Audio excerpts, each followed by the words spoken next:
Welcome to Extra Time here on LCFC TV and LCFC Radio. I'm Dan Bates. Over the course of the next 45 minutes to an hour, I have got the pleasure to be alongside Gerry, Taggart, Tony Cottee and Steve Walsh. Good afternoon, gents. We're going to be talking obviously about the game and the win at Norwich. We'll do some other bits as well. We'll talk about Harvey Barnes's contract extension. We'll talk about the Europa League group. Having seen that draw, of course, on Friday. And there's a little bit of a quiz at the end, which I know Walsh is really looking forward to. Good afternoon, gents. How are we all? Very well. Good, yeah, good, Batesy. Excellent. We'll start with you, Gerry, obviously, because, both you and Walsh, you were on our coverage, weren't you, at the weekend for the game with Norwich, and a very, very important 3 points. Yeah, absolutely. I think, it's probably the most important thing you can take out of the game was the fact that they got over the line, got the 3 points in a very, very difficult game. I think when you analyse the game, you have a chance to sit back and actually analyse it, i.e. let it sink in for a couple of days. And, it's fair to say that Leicester probably aren't playing at their best at the minute. But, they've got 6 points out of a possible 9, losing to a very, very good West Ham team. And Brendan Rodgers, although he, I wouldn't say he'd be too concerned, but obviously in the background he'd be thinking, how do I get the team back to the style of play, the crispness of passing that we're used to seeing. At the minute, at times, it's just not quite happening over the course of 90 minutes. But on the flip side, it'd be absolutely over the moon that his team aren't playing as well as they can do, but still winning games, which, must be a real thought for him. Yeah, it's a bit of a cliche, isn't it, Tony? But you often hear about the very best teams, when they don't play well, they're still able to pick up points. And that is, as Gerry's referenced, kind of what Leicester have done so far this season, obviously barring that disappointing result at the London Stadium. Yeah, well, I was at the London Stadium, Dan, for that game. And, as much as I was pleased being a Hammer, but looking, at analysing the Leicester performance, I was hugely disappointed.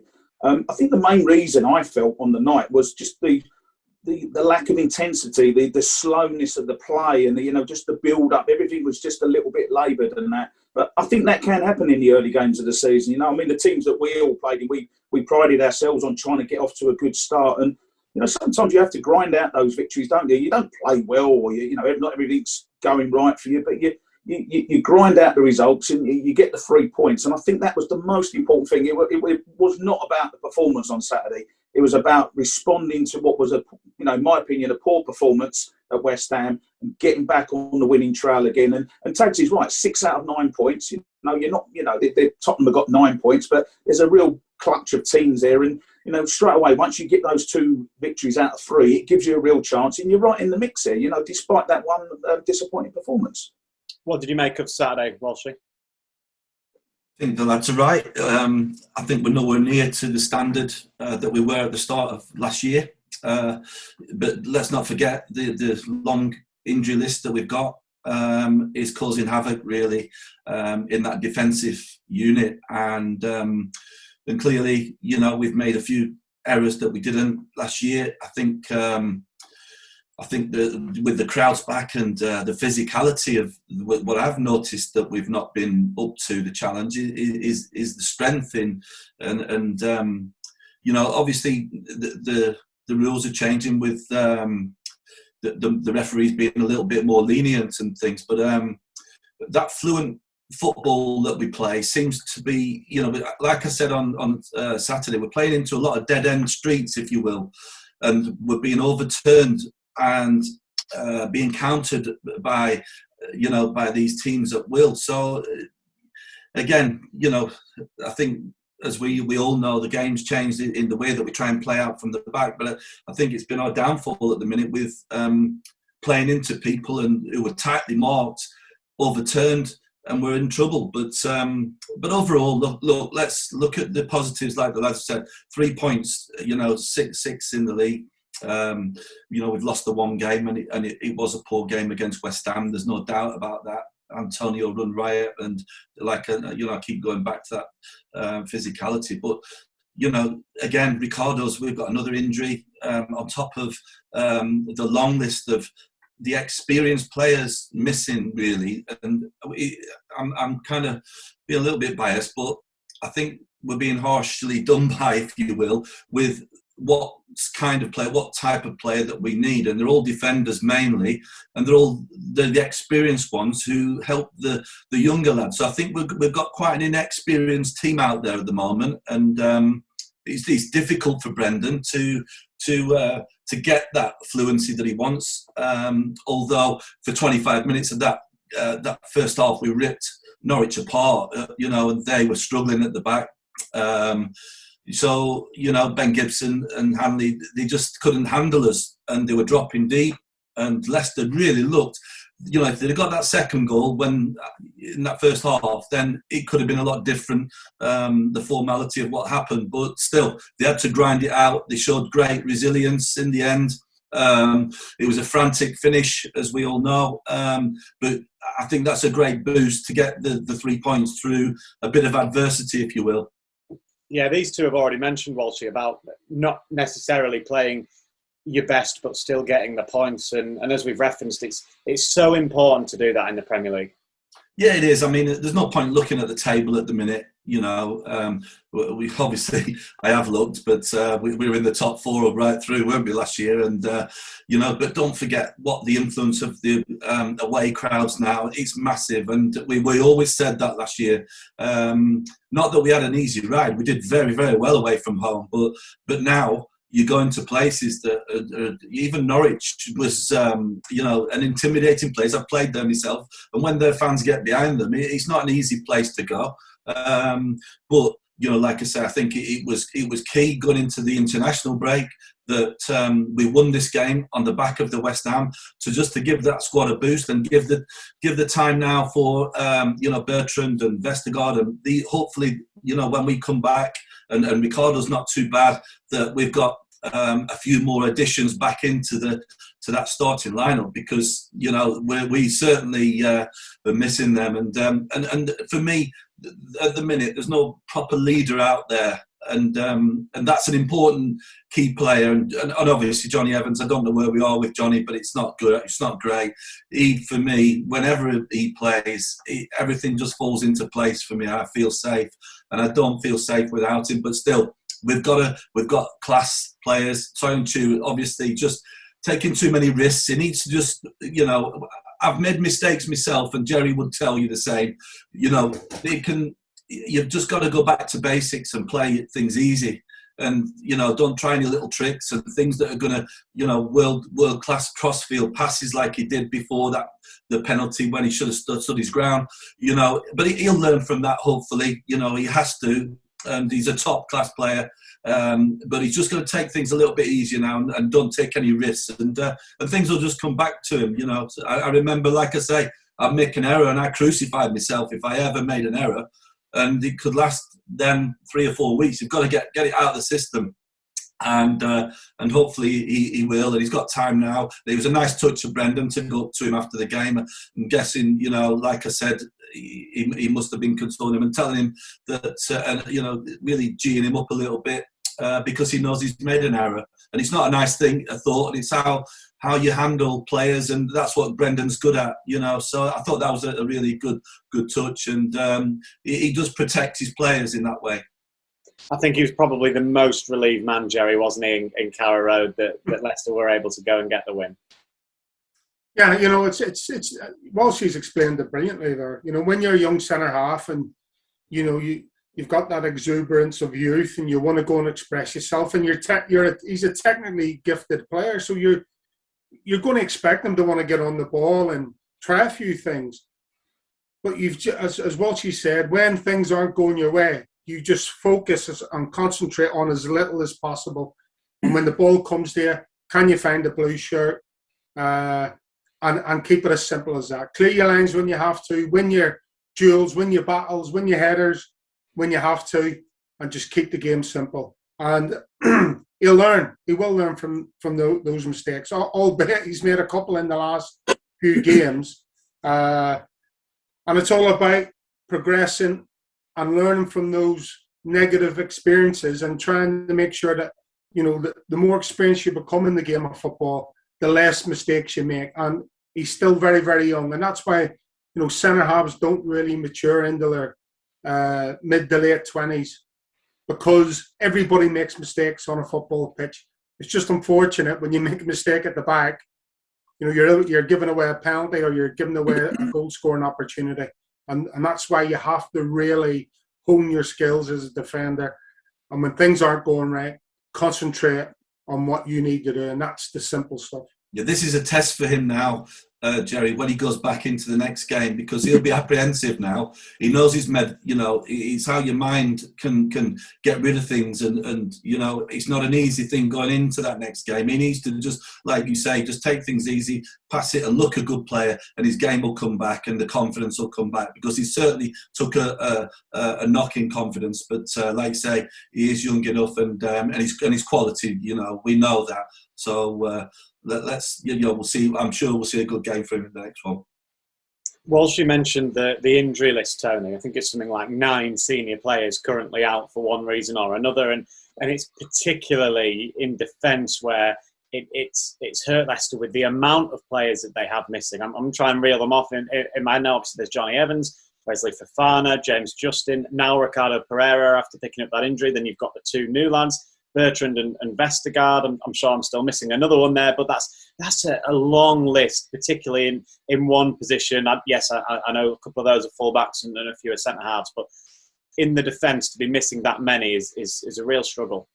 Oh, it is, Dan. But listen, it hurts the team. There's no doubt about that. And you don't want, particularly your senior ones. I think Walsh touched on it, didn't he? Johnny Evans. I mean, if you take Johnny Evans out of the Leicester defence, you're going to have a bit of chaos and a few problems because he's such a influential player. But injuries is part of football. You have to deal with it. We've all had our injuries, and there's always a time where you need your key players, and you have big games coming up, and they're not fit. So as a result of that, other players get opportunities. Luke Thomas is an example. Amati's playing in that centre half position. I know he's not a natural centre half, but he's filling in as well. So players do get opportunities off the back of it. It's not ideal. And I agree with what the boys say about Soyuncu. He was particularly disappointed against West Ham. He's made a mistake, or a couple of mistakes against Norwich at the weekend. But, he hasn't got that security blanket around him. He had the likes of Fofana and Johnny Evans and good players around him in that, back 3 or the back 4, whatever Leicester played last season. He hasn't had that. He's playing alongside a player that's not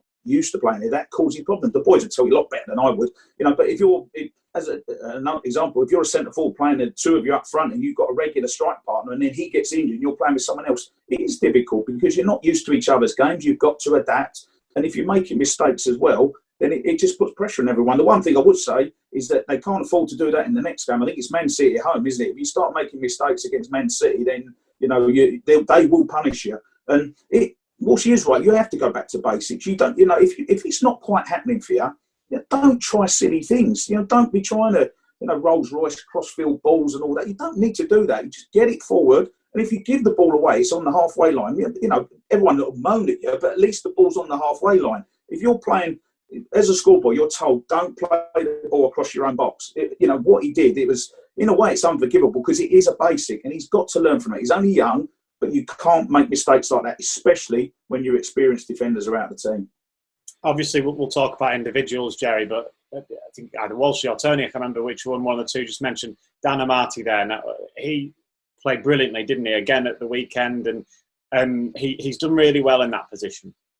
Yeah, we've just spoke about it. He's not a natural centre half, but he's filled in and he's done well. When he's had to, and you can still see he's not natural because he doesn't always read the danger, and good centre halves, good defenders will always read danger before it happens, and that's where Johnny Evans comes into his own in that back line, and that's the vital missing piece of the cog, if you want, in Leicester's back line at the minute, is reading the danger and then communicating that danger to the other players, to the younger, inexperienced players.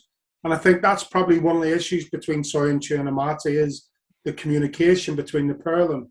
But as far as, Daniel Amati's athleticism, his willingness to go in and challenge for the ball, then, yeah, absolutely. You can't fault him. I think he's a vital squad player for Leicester. And at the minute, he's vital in that position, starting at centre half. And obviously there's 2 or 3 players in front of him in that position when everybody's back fit and well.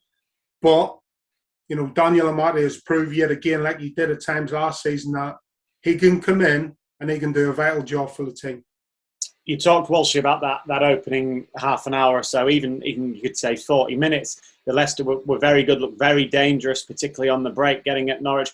Will that be something that Brendan Rodgers will be sitting at and looking at this week and taking that positive from the game, that they were so good in that opening, albeit they weren't able to take the chance and make it? I think he knows that we're not anywhere near where we should be, but for 20 minutes, 25 minutes, he must have been really pleased, because I did feel and look at that. Hang on a minute, we're coming back to, you can see it coming back. We were breaking the lines of Norwich, you know, at will.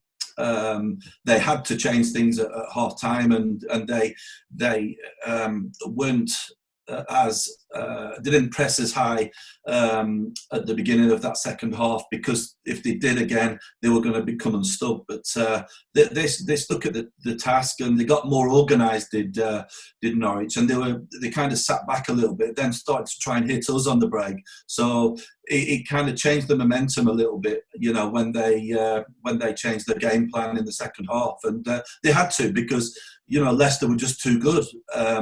They were just getting caught.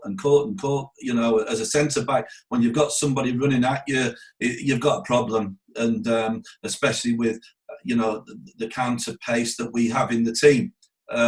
Although I think we got into great positions and, you know, and chose the wrong options at times. That game could have been finished at half-time if we'd have had a little bit more thought and you know, better choices of passes or shots.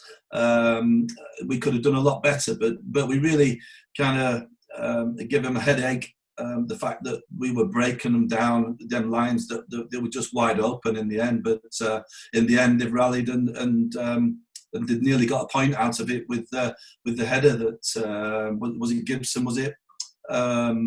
No, sorry, McLean, wasn't it? McLean from the corner. You know, so we got away with it a little bit in the end, but you know, I could imagine the dressing room, because that's all it's about at this stage. Is you know, I remember Martin O'Neill used to always say, if we could just get a good start, it sets your season off. It did last year. We won 3 out of 3, I think, didn't we? Straight from the start, and you know, with 2 out of 3. Is a good tally at this stage. So it is a good start, although we are nowhere near what we know we can play at. Let's talk about the goals, Tony, because I know it's your favourite thing to do. A couple of weeks ago, we obviously did this show, didn't we, on the Monday, and we were talking about some unbelievable wing play from Ricardo Pereira, playing it across, and a great finish from Jamie Vardy. We can pretty much copy and paste that again, because that's exactly what happened for that opening goal. Yeah, I mean, it was another fantastic goal, wasn't it? You know, Ricardo done brilliant. He obviously read what Williams was going to do. He nicked in, showed fantastic pace. And what I liked about it, and, you know, same with the Wolves goal as well. I mentioned it, didn't I, a couple of weeks ago. He's not just smashing the ball across the goal, you know, and hoping for the best. He's actually getting his head up. He's looking at the options. And, of course, Jamie, for that Wolves goal, we made a fantastic run to the near post. This one, again, using all his experience, it just holds out. And I spoke about it before, Dan, haven't I? But you don't always have to run into a space. If the space is there, stand still or just put the brakes on and then wait for the ball to come to you. And there was enough pace on the ball, but I still can't emphasise how difficult the finish was and how easy Jamie made it look. You know, the way he just stroked it and it sort of curled away from the keeper right into that sort of side netting, wasn't it? It was absolute perfection. But it is a difficult chance because the ball did come at pace. And, you know, the pace is on the ball, so you've got to get a good connection. But sometimes you see players, they're thrashing at it, or they try and smash it hard, it goes over the bar, or they just miss kick it or whatever. It was just perfect technique from Jamie Vardy, just with his body, just nice contact, side-footed the ball. It was an absolutely brilliant finish. I really thought it was a great finish from Jamie. And, you know, just, as usual, I'm not surprised because that's how good he is. Yeah, 2 goals already for Jamie Vardy, 2 great finishes. The second goal, the Mark Albrighton one, Gerry, was a good team goal, actually, when you watch it back, and fantastic play, actually, from Kelechi Iheanacho, who came on as a substitute on that left-hand side, did really well. Yeah, he switched it up a bit, didn't he, formation-wise? And yet again, Kelechi comes on, makes a positive impact in the build-up. And this time, Jamie turns provider. We spoke about the almost telepathic understanding that Albrighton and Vardy have when Albrighton's on the ball. But this time, Jamie obviously turns provider for Albrighton. It's a great strike, and it's a great lesson. And nobody better really than TC to rubber stamp what I'm about to say. When you're in that position and the ball's coming out and you're under a bit of pressure, is number one, your first touch has to be absolutely spot on. And it was from Albrighton. And then from there, get your head down and try and get a good strike on the ball, which he did. Yes, it took a deflection and so it moved away from the keeper, but that's pot luck.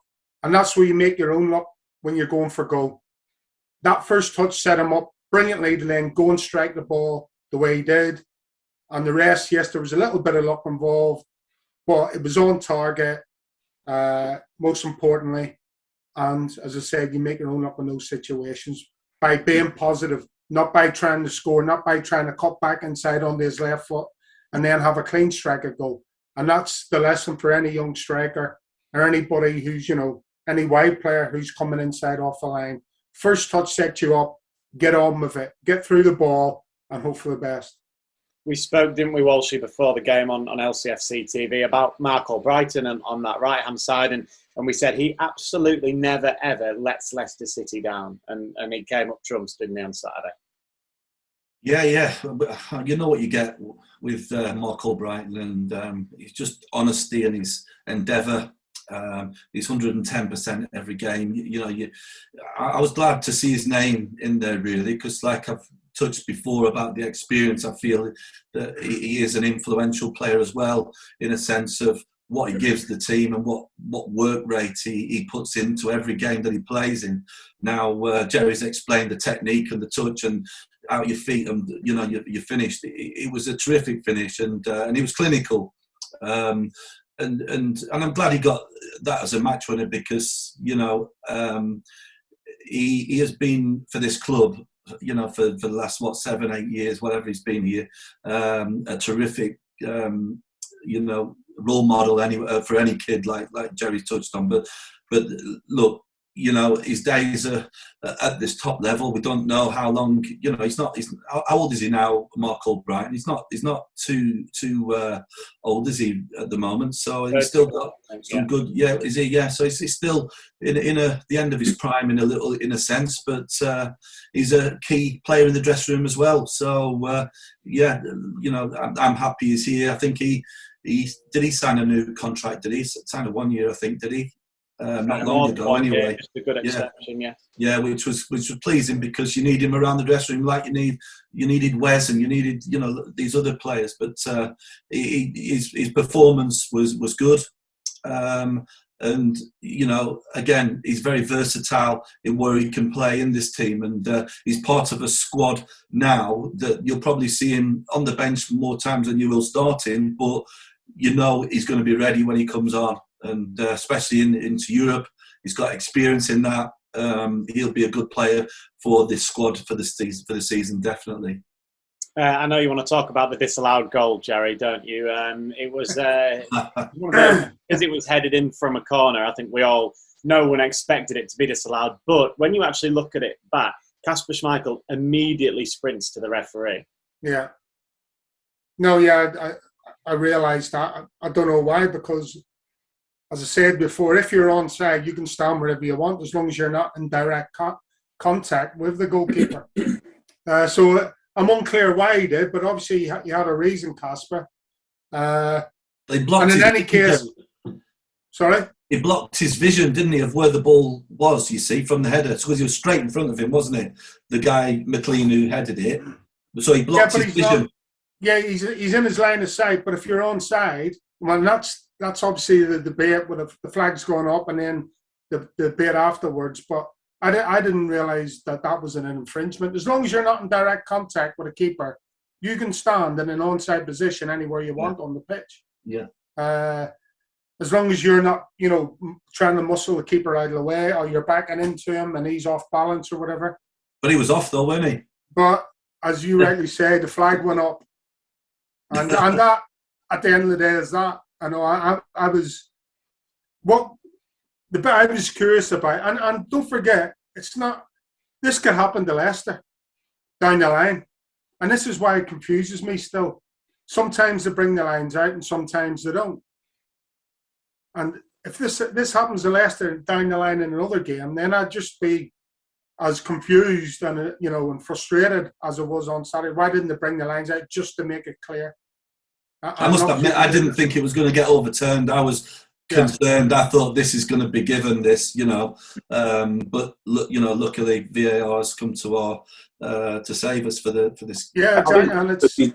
Sorry, Tags. I think Casper he deserves great credit because his reaction alerted basically, didn't he, the referee and the VAR. But if Casper doesn't react like that, then they might not even have bothered looking at it, to be honest with you, because he straight away he felt. I mean, you can argue he's slightly offside, slightly. I would argue that I think it was Cantwell, wasn't it? He'd probably been a fraction lazy. All he's got to do is step 1 foot forward, and the goal would have stood. So he's been lazy anyway. But Casper's done really well because he put that seed of doubt in the referee's mind, and then it almost sort of forced him into making the decision, I think. So he's done really well with that. It's the old-fashioned what we used to do: get round the referee, come on, ref, what you're doing, and just try and get him to put the doubt in the referee's mind. And from a worrying point of view, and I've spoke about it in depth last season.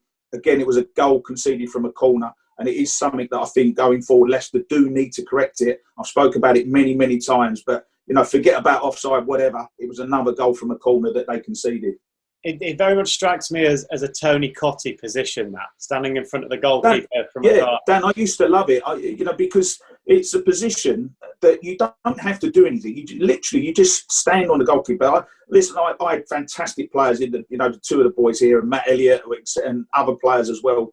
Ian Marshall, Heskey, who could go and head the ball. That wasn't my job. My job was to try and put the goalkeeper off, try and block the goalkeeper, to enable the boys to go and head the ball, wherever that might be in the 18-yard box. And that is the job. When you stand in that position, you're not trying to score a goal, because you're not going to score a headed goal from the corner. But what you will get is if the header comes in from Tags and the goalkeeper saves it, then you've got your tap in. And it's a great position to be in, but you can't be lazy. You can't let everyone sort of squeeze out a little bit. And I can't remember who the last Leicester defender was, but if Campbell goes he's got to go half a yard and he stays onside, and that goal would have been given, and that would have been disastrous for Leicester. Yeah, thankfully it wasn't given, and Leicester did come away with the 3 points. Europa League draw then took place, Gerry, didn't it, on Friday? You did the LCFC TV live show during the draw itself. What do you make of it? It's a tough old group, isn't it, for Leicester City? So obviously just a reminder for those. If you don't know, Napoli, Spartak Moscow and Legia Warsaw. Yeah, very, very difficult tie. Some great cities to go and visit. But as far as the football is concerned, some hostile environments as well inside the stadiums with those 3 clubs. But as far as, trying to win the group, which then gets you straight into the last 16 draw, so you miss out the last 32, then it's going to be a pretty tough ask. And it'll be the same for all the other 3 teams. I think this is probably a group where all 4 teams will take points off each other. I think it'll be a pretty tight group. I don't think anybody will run away with it. And it could very well, boil down to the last group game to see who actually wins the group and goes through to the last 16, to see who goes into the playoff. I think it's the last 32 playoff, and to see who goes into, the conference trophy. So I think it's going to be that tight. I really do. You look at the fixtures as well, Walshy, from a Leicester City point of view. Obviously, they've got Napoli first, and then it's the 2 trips to Poland and then to Russia back to back. So actually, in the first 3 games, it's incredibly difficult. It certainly is. But we're capable. There's no doubt about that. And again, it will be influenced by what team we've got available. There's no doubt about that. And I think we've proved that we're getting somewhere in Europe. I think that we've been lucky. I mean, we were in the Champions League, was an amazing thing to happen to this club, and we did very, very well in that tournament. against some, top class teams, and Atletico Madrid being one that we know all about from them days. But I was just looking at how they've started these teams, and I think Napoli, they scored an 84th minute winner against Genoa, who are second from bottom of the league at the minute. I know it's only early days, but some of these teams have played 6 games now. Spartak Moscow, I think they're not hitting it off, and Legia Warsaw, they're 11th, I think, in the league and struggling. But you can't go off anything at this moment in time. They're going to be tough. We've got the toughest group. There's no doubt about that. That is clear. Even everybody can admit that. But Leicester on the day are capable of turning any of these teams over, and it'd be fantastic if we can, get through this stage and give ourselves a good chance, because I know that this football club is dying to get something in this Europa League going, and the fans will be out at all these places in these new cities, lovely cities, capital cities that they're going to.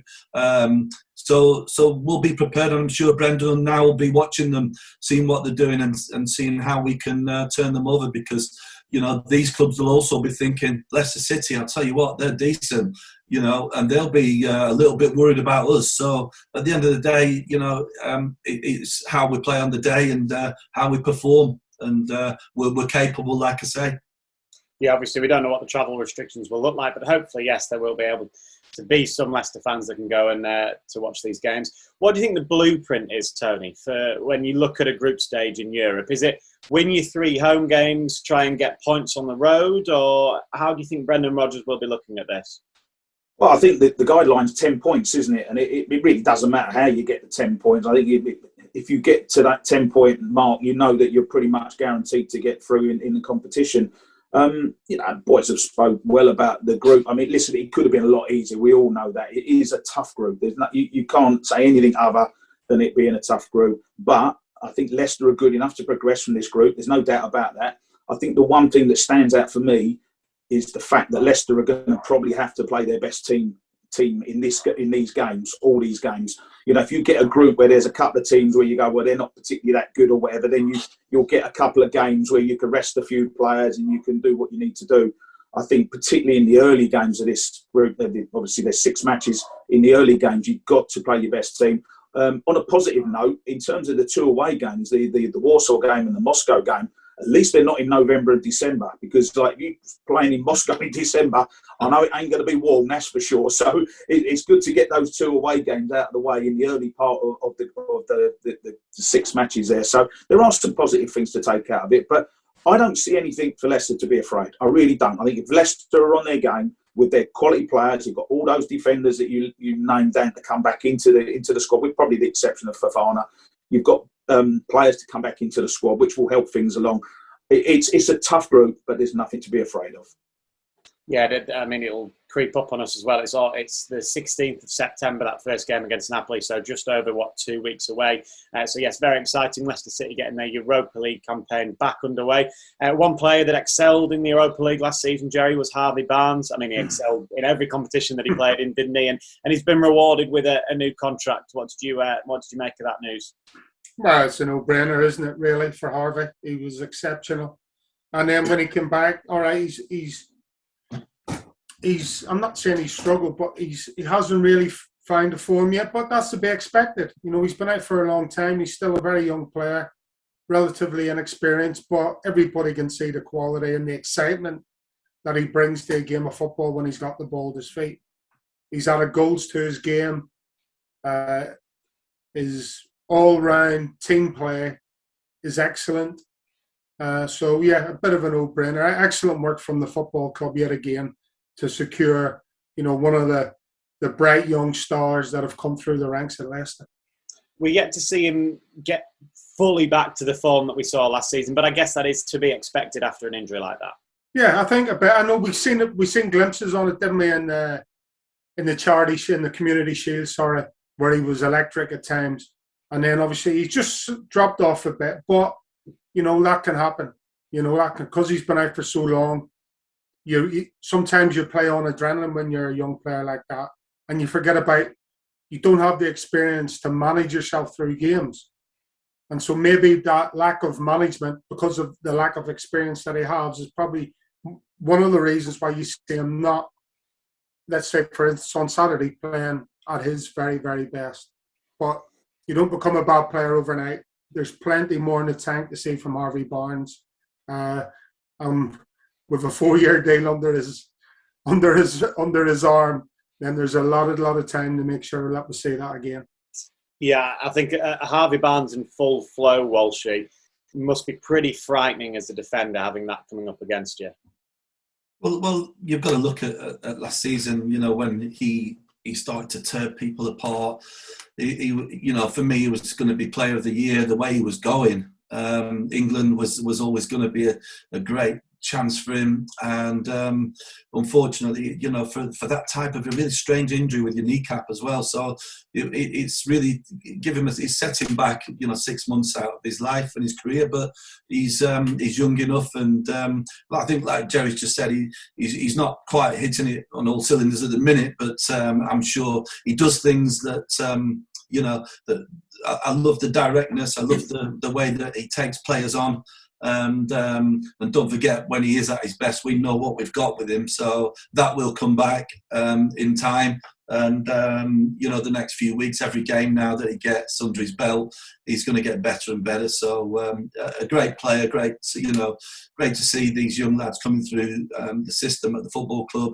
Dewsbury Hall, another one who, you know, I do rate really highly. I've seen him play a few times, you know, in the academy and in 4 or 5 years ago. Thought this kid's got something, definitely, and he's been given a chance now. And I think he'll be a good addition, and he'll be quite regular in this squad now. Yeah, absolutely. Has it come at a good time, do you think, Tony, this international break for Leicester? You've got players like Harvey Barnes that are still returning from injury. They'll have another week in a little bit. And then you've got the likes of Ryan Bertrand and Yannick Vestergaard, who on the face of it seem to be short-term injuries. So hopefully they'll be back for straight after the international break. Yeah, they need a bit of breathing space, don't they? And you know, when you get the international break, obviously some players disappear on, you know, to represent their countries, but you know, the break sometimes can be a blessing, and if it gives you a couple of weeks just to get the players back, you know, work on their fitness and that, and just even if you just get 2 or 3 of them back in the squad for the next game, that's a real boost to everyone. You know, particularly where Leicester are missing the senior players, like we've spoken about. Just quickly about Harvey Barnes, I'm absolutely delighted for him, because it's tough when you get injured like that, when you have such a bad injury. I think to be fair to the club, I think it's a fantastic gesture, because there's a lot of clubs out there who don't care about their players and they're injured and they don't worry about it. But this lad is such a fantastic player. He's done brilliant up until his injury, and you know, the best is yet to come. And you've got to protect your assets as well. You know, if you've got a kid who's 22, 23 years of age, you don't want him getting down anywhere near the last 2 years of his contract, and all of a sudden he's only got a year left and he disappears on a free transfer. You don't want that. You've got to protect your asset. It's a fantastic move by Leicester. It's a great gesture. And they've got to give him that little bit of time, Harvey, just to get back to his fitness. You know, I didn't suffer with too many injuries, Dan, but I did have a knee injury. When I came back, I got a couple of goals in his first 2 or 3 games, and then you have a dip because the fitness isn't there, and all the others have been playing football, etc. And you have to have 5, 6 games where it doesn't quite go for you, but then you come out the other side and then you get back to where we all want him to be. It might take 9 or 10 games, but I think eventually we will see the real Harvey Barnes back, and he'll be back on the form. In fact, he'll probably be better than what he was when he had the injury. It must have been so difficult for him watching last season unfold towards the end of the season, because A, how well he was doing, as we referenced, and B, what happened with the FA Cup and then what happened in the league as well. It must have been incredibly difficult for him to kind of only be able to watch and not be able to have the impact that he had across the whole season. Yeah, of course. I mean, that's what you play football for. You want to play in an FA Cup. I mean, who doesn't want to play in an FA Cup final? You know, it must have been really, really frustrating. And then, of course, the situation with that last day, you know, with the Champions League scenario. And there's no doubt, absolutely no doubt, a fit Harvey Barnes would have given Leicester just that little bit extra that maybe could have been a difference in terms of qualifying for the Champions League. But it's gone now. And it must have been really hard for the kid to watch it and see all the lads enjoying themselves and do what they're doing.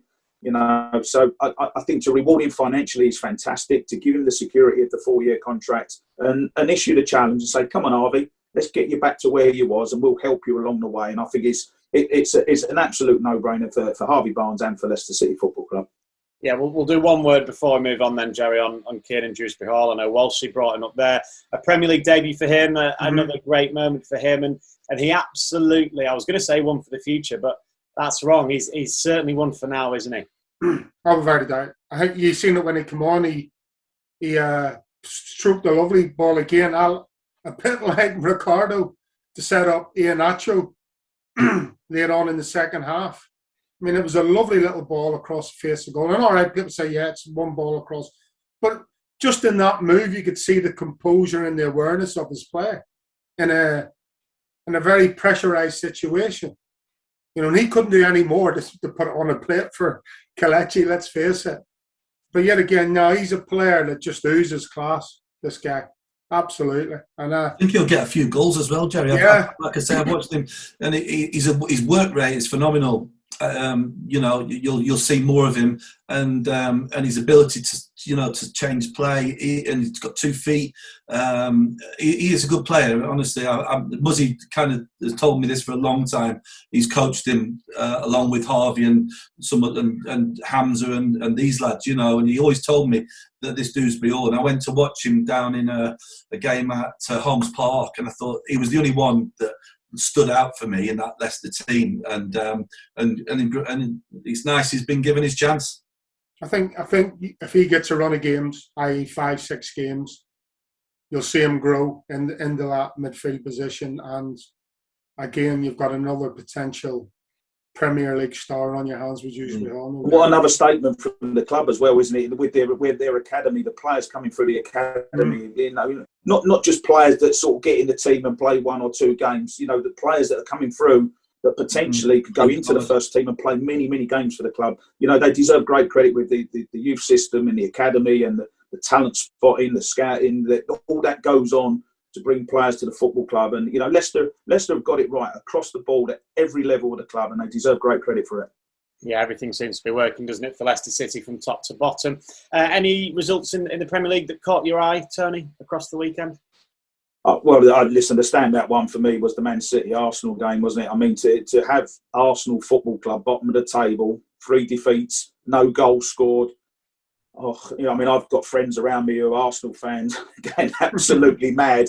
But you have to remind them and say, well, look, you've had the good times. You won your FA Cups and you got the Champions League finals. You had the Invincibles and all that. You know, there's many other clubs where they haven't had anything like that sort of success. So they've got to keep their chin up and get on with it. But, you know, I mean, there's worrying signs at Arsenal. I think Arteta I think they've got Norwich at home next game, followed by Burnley, which is, you know, that's the last team you want to play. So if they don't get that result against Norwich in the next round of games, then I think Arteta's going to be under real pressure.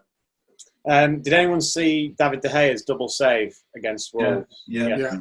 That's got to be. I mean, we saw some unbelievable saves, didn't we? From to be fair though, Batesy, I mean, it came straight at him the first one. It did. It was straight at him. He didn't really, you know, he's in position, which you would be as a keeper. The reaction for the second one, you know, was definitely the one that made it a double cracking save in the end. But to me, there were, you know, I think if I say he should have saved it, it's probably a little bit harsh, but the first one definitely straight at him. Reaction, I'd have put my hands up there anyway and saved that. I'd have caught it though. Put my cap on it, Batesy. No, it was a terrific save. It was, mate. Right, okay, on that note, the thought of Walsh being a goalkeeper for Manchester United, let's move on to the final bit of the show, which is our football Jenga. So, Tony Cottee took part in this a couple of weeks ago when we did it. Basically, I'll give you a topic and then there'll be a list of answers, obviously, for it, and you've each got to take it in turns to give an answer. As soon as you give one wrong, then you're out. And then it'll be last man standing, basically. So, we're going to do a fixture like we did a couple of weeks ago, and that fixture is last time Leicester played in the Premier League and won at Carrow Road. So, it was in 2015, Leicester City won 2-1 at Norwich. Now, I want you to obviously take it in turns and give me the names of the players that were in either the Leicester or the Norwich squad that day. So either of the 11s and the substitutes as well. All the subs you can name, even those that didn't come off the bench. And then as soon as you give me a wrong answer, you are out. So it was September 2015, or October 2015 rather, the 3rd of October 2015. Leicester won 2-1 away at Norwich. Walshy, it won't take long, Dan. You know that, don't you? It won't take long. It won't take long. Yeah, exactly. Walshy, you can kick us off. You can start by giving us the first name, please. I'll go Casper. Tony. Jamie Vardy. Gerry. Danny Drinkwater. Yeah. Right, round we go then, Walshy. So you're next. Albrighton.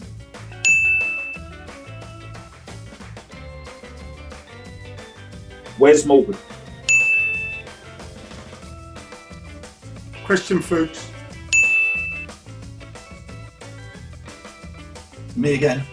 Yeah. Kante. Oh, yes. Did it? Oh, Gerry, don't shake your head like that, Gerry. Oh. I'm in trouble now, aren't I? I'll say, might be too early for him. Mahrez. Good shout. He was on the bench, yeah. Danny Simpson. Oh, Good shout, Tags.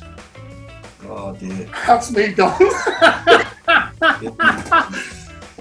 You might win it by Well, default. is it subs as well? Yeah. Oh.